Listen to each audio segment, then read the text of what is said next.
Are we on? We are. Welcome back to the Coffee Slut Podcast. And I'm talking directly to my women this episode. We are a target for consumerism. We are taught to not know how to manage our money. We are taught to spend our money all the time, whether that's in society or a lot of things are targeted towards women for consumers. And that could be in the health industry, the makeup, beauty, wellness, as well as clothes. You know, consumerism is so big for women and it's always targeted towards us. So, in today's episode, I'm going to talk about what to do. And the economy literally runs on women spending money. The economy literally runs on women spending money. And before we even get into the episode, we're going to talk about us women with money and the consumer trap that we're dealing with, especially right now. And before we start and get into it, I want to talk about the facts of how much women spend in this world. Women drive 70 to 80% of all consumer purchasing decisions. Literally. It doesn't matter if you're single, if you're married, or if you are the main primary in the household. Women usually drive 70, 80% of all consumer purchasing decisions. Women influence up to 85% of all purchases in the United States. That's insane. Women control $31 trillion, 31 of all purchases in the US. Another one. Women control 60% of personal wealth in the United States. So, women make 93% of food purchases, 80% of healthcare decisions, as well as 90% of household buying choices, which is insane and which, truthfully, I understand. I grew up with majority women in my household, and my dad and my mom separated at a young age. So I was literally surrounded by just women making decisions all the time. And as I grew up, there's a lot of things that I'm just like, wait, I really shouldn't be spending money on this that my family used to spend money on or think it was like a great purchase at the time, when in reality, it's just us consuming and buying things that we think we need when in reality we don't. So before we get into it, beauty, wellness, self care, lifestyle are multi-billion-dollar businesses targeting insecurity and aspiration. And women spend about 1600 plus a year just for health and hygiene. Which is like, I'm giving you facts, I'm giving you things that I looked up for the specific topic, and I know us. I know we're smarter than this, and I know there's a lot of things in this world where women compare each other to women, and if women have this, you're going to most likely want it. And I've learned as not only a business owner, but also as I've gotten older and seen how much people spend on consuming and how much satisfaction it brings us just in that moment is insane. And I can't believe I was part of that. Now, kid you not, I'm 26 years old. I'll be 27. And running a business for 2 years already made me really realize, like, girl, I don't need that. I don't need it at all. Or some things I could find cheaper. Some things I can find literally 20% of the cost instead of paying full price. And, there's a lot of things it's like name brand. They just throw a label on it. We love them, whatever, but they're probably making 90% margin and spending only like what, 10% on what they're actually buying and selling to you. So I just want you to think about that. Am I telling you not to go buy stuff you want? No, because sometimes women want to treat themselves, especially if you're working so hard, or you've been eyeing something for a while, you save up for it because you want it later. But I think where it gets mixed up is when women buy things they can't afford and they put it on a credit card, and that credit card debt racks up. Trust me, I've been there. I was 20, 21, spending shit all the time, spending things that I knew I didn't need, like Gymshark or Alphalete or all this stuff that I'm like, oh, the new shoes I need to buy. I need to buy the same shoe in every color. And now I never buy stuff anymore, which is literally insane because not only as a business owner, but as a woman, I want to retire. I want to have money for, say, hypothetically, my children, my family, and for me to create wealth that goes beyond me. And, I don't come from family with money. There's a lot of entrepreneurs and a lot of women who are billionaires now that don't. For example, Selena Gomez. For example, a millionaire freaking Carol G. For example, Cardi B. All those women came from nothing and they knew that sacrificing everything would get them to where they are today. But not only that, women who are in tech, women who are in STEM, women who are in the customer service industry, we need to realize that consumerism is always targeted towards us.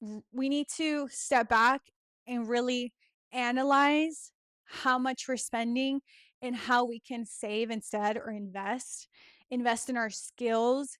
How can we be better? And how can we break that stigma of spending so much money? So, I really want to say that we are marketed, empowered women, but sold consumption. So, that's what we were just talking about. They don't want you to be financially free. This economy, this system is created for a lot of people, whether that's middle class, below, to be in a struggle. We aren't educated in finances in school, especially unless you take it in college. We aren't taught a lot in school, and I want you to recognize that and realize, oh shit, like I'm literally studying things that I probably will never use in my life, like geometry, unless I'm going to be an architect, right?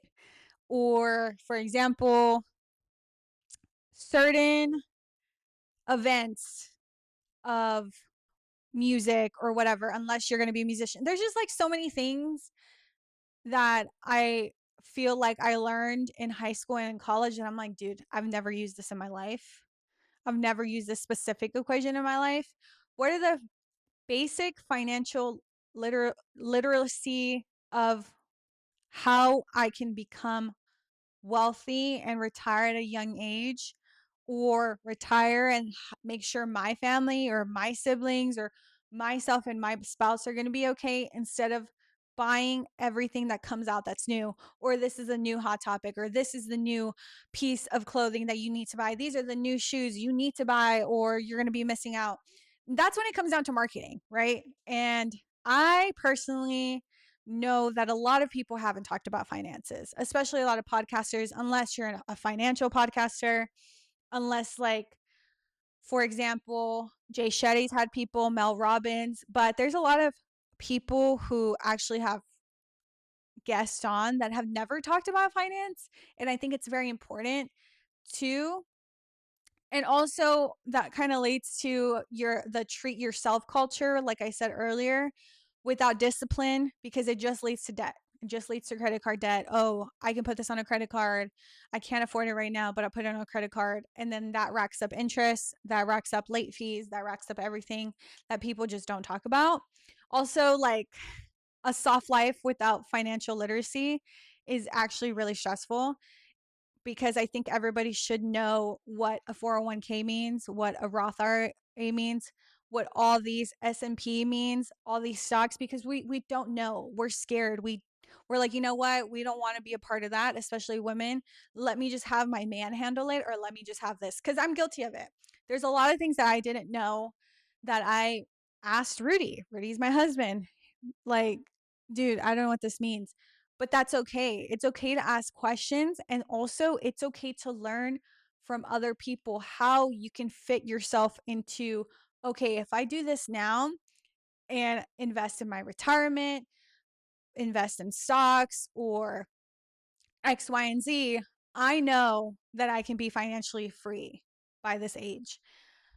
So women are also emotional buyers. I'm guilty of it too. There's been times when I was younger where I worked at a grocery store I made maybe like $400 that a week, and I would buy things I knew I didn't need.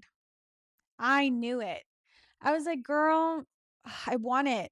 And you have that immediate satisfaction and like desire, and you buy it and you're like, oh, that kind of satisfaction goes away. And then you probably don't even use it anymore. It goes like a while and you're like, damn, I bought this and I don't even use it anymore. And that also leads to social media and marketing. I love when people market so well. I love marketing. I love branding. And I think it's so creative to sell your product, to sell your stuff, and why people need it. You use so people who aren't entrepreneurs or who aren't in marketing, when people sell you a product, they're like, okay, what's the problem? How can we resolve their problem? And how can we make them buy it? So, for example, okay, skincare. I've realized if I do my actual research and think of the best products that are actually not insanely ridiculously cost, I have a great skin routine, and I have great skin because I buy products that aren't overpriced and out of my budget. There's so many products out there that I know people are like, you need it, you need it, you need it. Also, influencers try to sell you stuff, you need it, you need it, you need it. And yes, you want to support your influencer, your favorite influencers and stuff, but also think about you.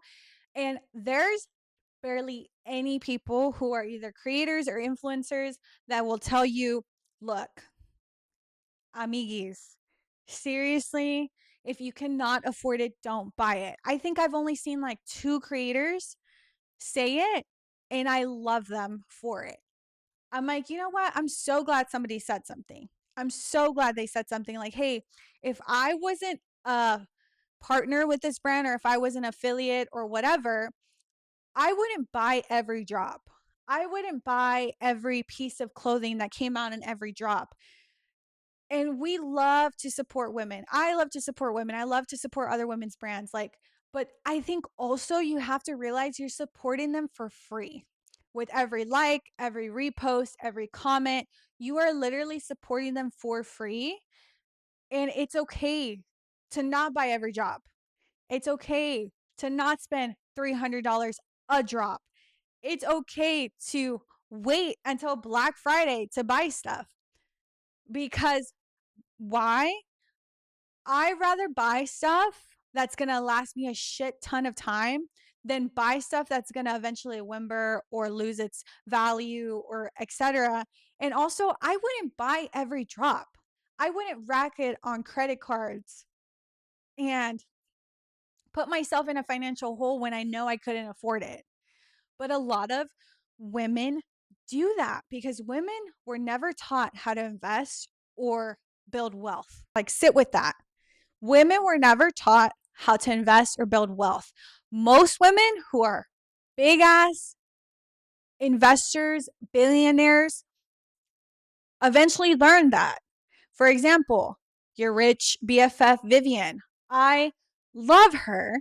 She used to work in the stock market on Wall Street, and she's like, bro, I can't believe a lot of people don't know how to invest and how to save money and how to X, Y, and Z.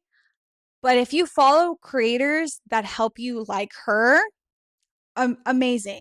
Or make your first 100K. I forget her name, but she is also incredible. If you want to support yourself and have a great financial future, you need to educate yourself. Okay. There's so many books that I will tell you about towards the end, but I want you to start off by breaking the cycle. This is how we're going to do it, and this is how we're going to start. I want you to spend 30 days tracking how much you're spending. Okay. I'm not asking for a lot. I want you to track 30 days of your financial decisions and see, what do I need to survive on? How much are my expenses? Rent, groceries, gas, your bills. That's all of the money and bills you need to add together on how much you need each month and what is survival money, right? Okay, What are aesthetics? How much do I spend on getting my nails done each month? How much do I spend getting my hair done? How much do I spend on getting my car cleaned? How much do I spend on buying, little trinkets and shit I know I don't need? And then see how much that turns out. What is emotional spending? Emotional spending can mean different for everybody. Okay. That can be going out to eat. If you're going out to eat all the time, you're buying new drops, like that emotional spending. You are investing in, not investing per se, but you're spending stuff on drinking, partying to make yourself feel good. How much are you actually spending that literally is probably just a waste of money? And when I say drinking, you cannot believe how many people I know would rather spend $300 on drinking. Okay, think about it. If I want to spend $30 on a drink, but then you bitch about spending $30 a month on a gym membership that will help you be better, think about that. Would you rather spend $30 on a drink or $30 on a month to help you get better, work out, move your body, help your mental health, clarity, dopamine, endorphins? Like, think about that. I've heard comments like that, and it was so insane to me. And I'm just like, wow, but you just spent $30 on a drink for immediate satisfaction. Just saying. And I'm telling you this as a big sister because I'm the oldest and nobody taught me this. Nobody taught me this. I didn't have an older sibling I could look up to. My mom learned a lot on her way. Nobody taught her how to be financially literate. She taught herself and I taught myself. And now we're really on the same page now, me and her, which is really insane. Now, how can I build a rich girl life mindset and kind of setting the difference? I deserve this versus is this building my future or just my image, right? I know being presentable is great. And the way you present yourself, a lot of people really view that a certain way. But really think about it like, do I need to buy this or do I deserve it? Is it a want or a need? Also, if I want this, am I able to find a dupe for way less or am I able to like just forget about it? I don't need it. I can get it a different time. But I really want you to think about that because I think also that kind of leads to what I talked that also leads to what I kind of talked to and pointed out earlier. When you see other women buy stuff and you're like, damn, I really want that. Oh, well, if I don't have it, what are people going to think? A lot of people buy shit for other people, never really themselves. A lot of people do not buy shit for themselves.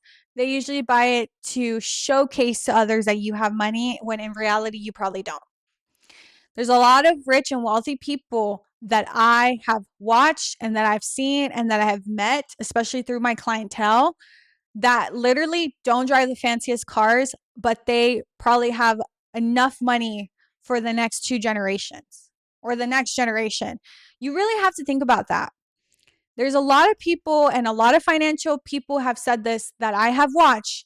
Most people who are wealthy don't buy expensive shit. People who are rich buy expensive shit to show off.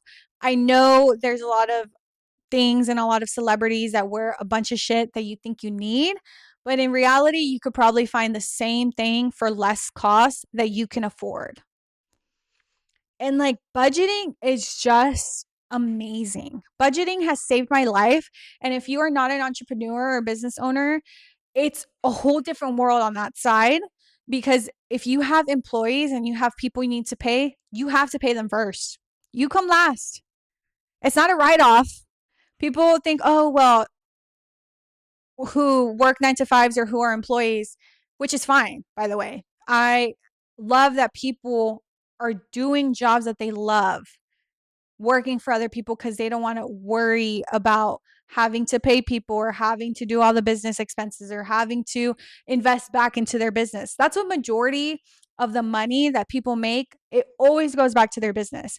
Or how can I do more for my business to gain more traction? Or how can we pivot and change? There's so much that goes on that majority of your time being a business owner, it's so hard because the money always goes back to your business. So I want you to, like, if you have a friend who's an entrepreneur, give them some slack because they're literally breaking the cycle of wanting to work a regular job. And now if you do, that's fine. I would take advantage of everything that they give you, though. A lot of people don't take advantage. The 401k, the 1% matching or whatever. Every business different. The health insurance. If you get such good benefits for companies that actually want their employees to have a good life and retire, take advantage of it. A lot of people work at companies that don't even have a 401k that they offer. Don't even have a savings, a Roth IRA. Like, really think about that.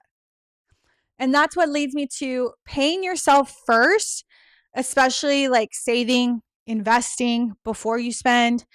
Even if it's $50 a month or $50 every biweekly, you have that shit. I have a savings account, and every 2 weeks money gets taken out of my account. I don't even know because I forget about it. Because I know when I see that it's taken out of my account, I'm like, oh shit, I forgot. I put money up for my savings. It's just something I don't even think about anymore. Because excuse me. Because if something, God forbid, something happens, I'll have money saved up for emergencies. People always recommend for you to save 3 to 6 months of savings, of expenses, because you never know. Life can throw a curveball at you and you're like, oh, I don't have the money. But if you save and then you end up having 3 to 6 months and you're like, oh shit, thank God, past me, save this money for future me. Think about it. It can be so small. I'd rather you be consistent and save $50 every 2 weeks than worry about the amount you have in your savings, because once that starts building up and once you start forgetting about it, you're going to have money. You're going to be like, oh, damn, I have a savings account. Majority of Americans don't have a savings account or less than like $1,000 in it. So please, please, please save. Save for emergencies. Save it for a rainy day. It's so true. And I'm going to say it again. Amiguis, my girls, if you're listening to this podcast, please, please, please save. Please. It will help you. I promise. Now, as women, we need to learn how to invest. Okay. I remember I have had so much struggles learning about investing, the stock market. I still don't fucking understand. And asking questions and reading these books, I'm like, okay, listening to these podcasts, okay, that makes sense. And knowing what people are talking about, because majority of the time, your job, unfortunately, doesn't make you rich. What makes people rich is investments, stocks, because it accumulates every year and it grows. And then once you get to a certain age, you can take it out. But also, it's like, yes, there's a lot of people who make billions of dollars, yada, yada, yada, celebrities, whatever. But they pay people. They still have to pay a percentage. They still have to pay all these people first because they are helping them get them to where they're at. There's no like one person who does everything. They're teams. You have teams behind them. They have to pay their teams. They have to pay everything. They have to save. They have to pay for the kids, or they have to invest. They have to make sure everything is fine, because I'm pretty sure everybody, no matter how much money you have, everybody budgets. Because I can have $1 million, but if I spend the $1 million every year, it's like, what the fuck am I doing? I just wasted $1 million because I'm spending it on stupid shit. Please think about that. And before I tell you like the books towards the end, only like a small amount needs to go into your investing. I believe most financial people and most books that I've read is like 10% or even 5% each month of what you make can go to investments. Because like I said, as you keep adding and keep adding money, it grows. And it's something that you're like, holy shit, I can't believe I was saving literally 5% of my paycheck each month. And now I have money that I can rely back on because past me is taking care of future me. I also understand that everybody's dealt with different cards. I need people to understand that. I didn't grow up with money. And I came from a grandma who didn't know how to doesn't know how to who didn't know how to manage money. She's a great saver though. She's a great saver. My mom, who ended up digging herself out of a hole, has an amazing, incredible job that makes really, really good money. And she has 4 kids. She had to take care of all of us. My dad was the same way. My dad had to take care of us. He learned how to make more money. He has a great job as well. It's like you learn as you get older. But I think when you're young and you don't have a lot of risk, you should learn and ask all the questions no matter how dumb it looks. You need to ask the questions, you need to do the research, you need to think about future you, because if you want a family, if you want a house, if you want a car, think about it. Really think about it. How can I make a smart decision and not stress about bills every month and live paycheck to paycheck? Because majority of Americans do. It sucks. It does, but that's how the economy is set up for us to fail. And I want you to break the cycle, especially as a woman. I really, really want you to. I really also want you to detach from identity, like your identity from consumption, your outfits, your skincare routine, your apartment aesthetic. Literally, I remember we were moving and I told Rudy, we need a new couch. Like dead ass, we need a new couch because if I'm going to do this podcast, it needs to be for my aesthetic. It needs to be for this. Let me tell you, I had to literally tell this man, we need a new fucking couch. And let me tell you why. My couch that I had before, we've had it for 4 years. And it wasn't, we'd even buy it new. We spent our early 20s taking what we could get from other people. That way we didn't have to spend more money. I kid you not. I love this couch so much and I think it's such my vibe. And a lot of people think we probably spent $1,000, $2. We spent $500 on this couch because we did our research. We didn't want to spend a shit ton of money. We didn't want to do X, Y, and Z. How can we get a couch that is the aesthetic that I want, that one guest can sit on it, one guest can sit on it, but whenever we're not filming, it can be a full couch. There's a part missing, by the way, that goes in the middle. It's the coziest fucking couch ever. And I'm so happy. But that's just an example. So much people spend money on crap we don't need, little trinkets, all this stuff. We need to make our apartment or our home super aesthetic. When in reality, it's like you can make it super aesthetic for half the cost or even less, like 40%. Really just think about it. I want you to also create a no spend era. Make a no spend era. Okay, also, how can I go in 2026 without spending so much money? I ask myself this every month. How can I spend less money this month if it's not towards my business? Like this first half, I kid you not, I invested in myself so much, and every year prior to it, I have. But I've been making more and more money every year because I'm investing into myself. And I think if you're listening to this and you're a woman, I hope you're a woman. If you're a woman that's in their early 20s, mid 20s, or late 20s, it's never too late to invest in yourself. Shit, even if you're 30, it's never too late. But I really want you to be picky with like what you spend your money on. So I want you to create a no spend era. I don't care what quarter it is, but I know, girl, I know you're going to spend so much money in quarter 4. I know everybody spends so much money in Q4, which is holidays. Also, this year, I'm taking the leap to start buying my Christmas shopping in August.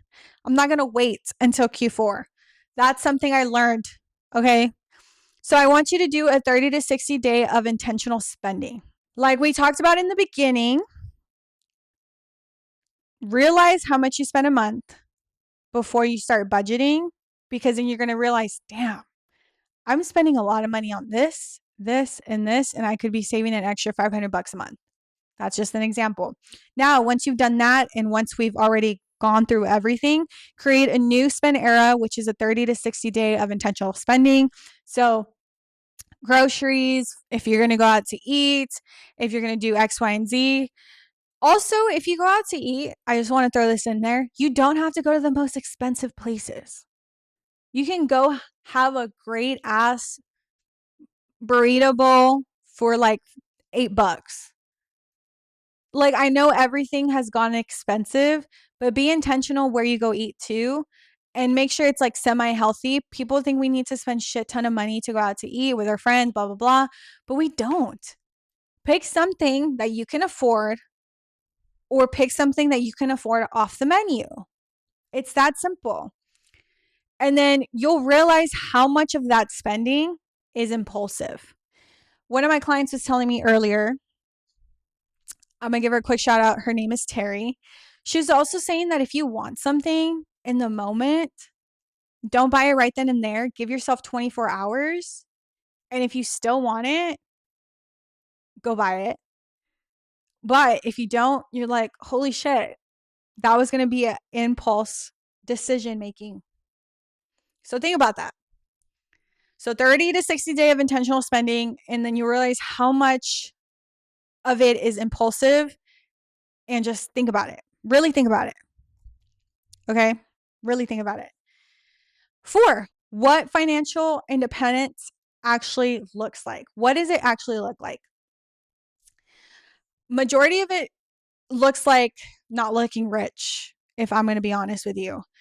But what that looks like, what being financially independent looks like, is not needing anybody, having options, and walking away from anything that is unhealthy.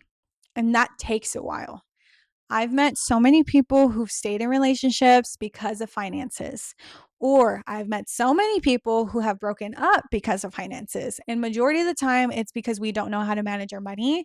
And then at the end of the day, if you get divorced or whatever, it gets ugly. People want half of the money, people want half of everything. And it's like, what?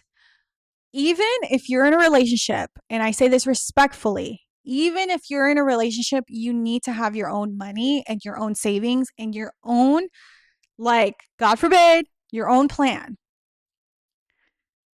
But that's just me saying what I need to say. You need to have enough financial independency to be spending money, your own money. If you're in a partnership, at the end of the day, I know I'm saying this, but if you're single, learn how to be financially independent. Learn how to manage your own money before even getting a relationship, because majority of the time, divorces and relationships, it's because of money. It's one of the biggest things that causes divorce. And I kid you not,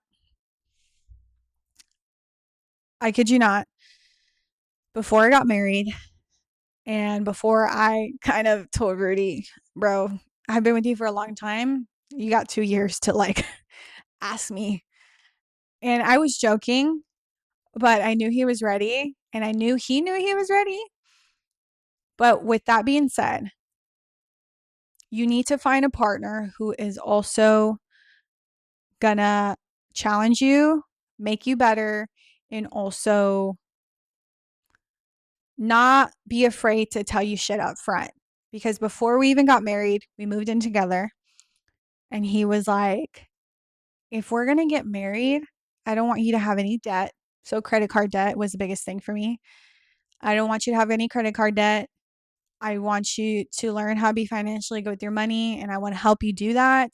These are all the books I've read, and I just don't ever want to argue with you about money, and I just want to talk about it because we both come from different financial backgrounds, and I don't want to cry, but me and Rudy, like, he is my backbone, especially with finances, because I kid you not, I probably wouldn't be as financially independent if it wasn't for him. Am I making millions of dollars? Not yet. Are you? Not yet. But let me tell you something. Who you marry and who you get together with is the biggest decision you will ever make, more than your career, more than you buying a car, more than you doing X, Y, and Z, because that partner will determine a lot in your life. And I kid you not, finances was a big thing for me, but I never knew about it until Rudy. And I think there's so many women that will benefit from knowing and learning about money, consuming less, investing more, saving more into their, and then also spending more on their skills and investments to get better. Obviously, be wise, but I think there's no better thing to invest more than into yourself. Really think about that.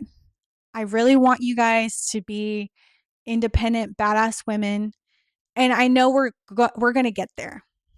But it really has to start with you and being honest with yourself, and being financially independent is the loudest form of self-respect. And I mean that. You know, I don't have to ask Rudy, "Hey, can I have money to go out with the girls?" Or, "Hey, can you throw me an extra $30?" I think it's sweet whenever he buys me shit, but I think we've both gotten to a point where like we can buy our own shit, but we are a unit and we are a partnership. So it's our money. And I think you need to learn that at an early age or early on in your relationship.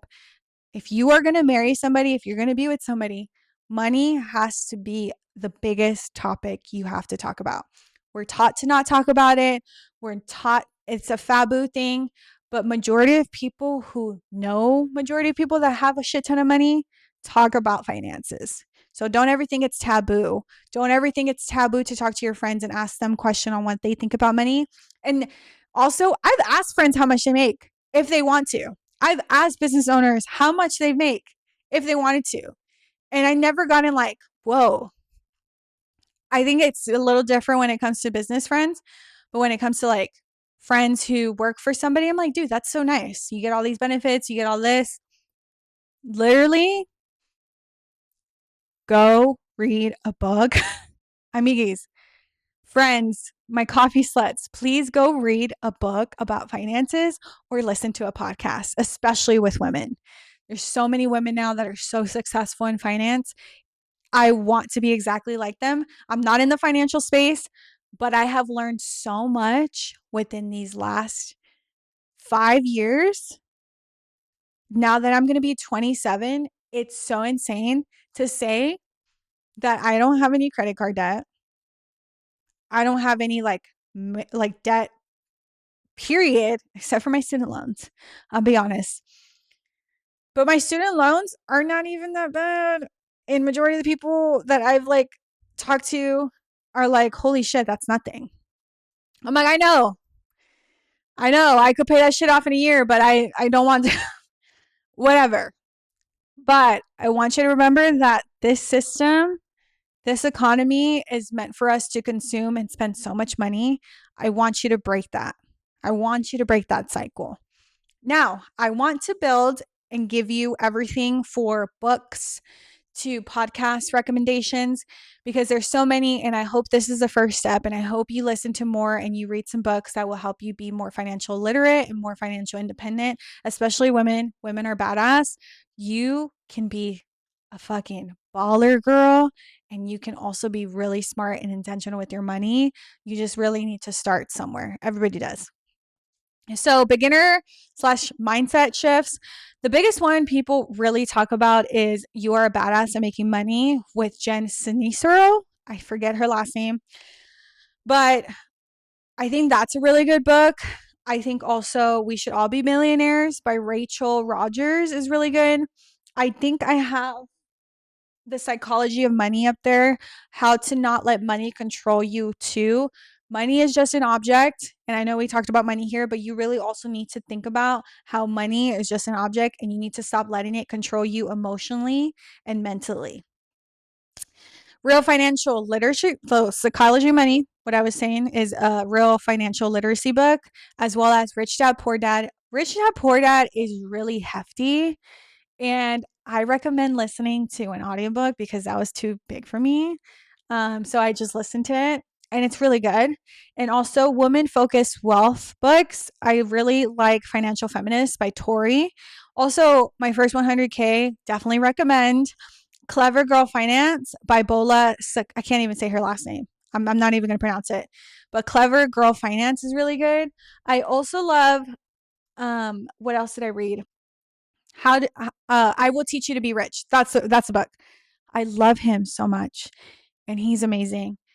Dave Ramsey, I like to a certain point. He's very old school, but I really like his 7 Baby Steps. Really good. And I'm trying to think. Podcasts, Mel Robbins has had a lot of people. Diary of CEO has had a lot of people. Also, Hot, Smart, and Rich. She's great. I listen to Chrissy for Business for CEO. I know she's had some financial people on there. And if you are a woman in finance and you want to be on the podcast, if you're located in Austin or in Texas, or if you want to fly down here, I would love to talk to you about finance and everything all these girlies need to know. But I hope this is the first step. And you can either be a target of consumerism in this economy, or you can learn how to own a piece of it. I just want you to remember that. And I think that's all I have for you guys today. If you're a woman, if you want to learn how to manage your money, I hope this is an episode you learned from. Please send it to all your friends because you deserve to be a badass with money and you also deserve to be a badass bitch who has money. Okay. So if you haven't yet subscribed to the podcast, I would greatly appreciate it. The Coffee Slut Podcast is still really small and we are going to get there and we're going to get big. So if you subscribe, it would really help us out a lot. And if you haven't followed us yet on all socials, we are on TikTok and Instagram, and I will leave it down in the description below. And if you have any questions, leave them down in the comments and what you're going to do to change the way you view money and the way you can become financially free. What's the first step you're going to take? Please leave it down in the comments. And I adore you guys, and I can't wait to see you guys in the next episode.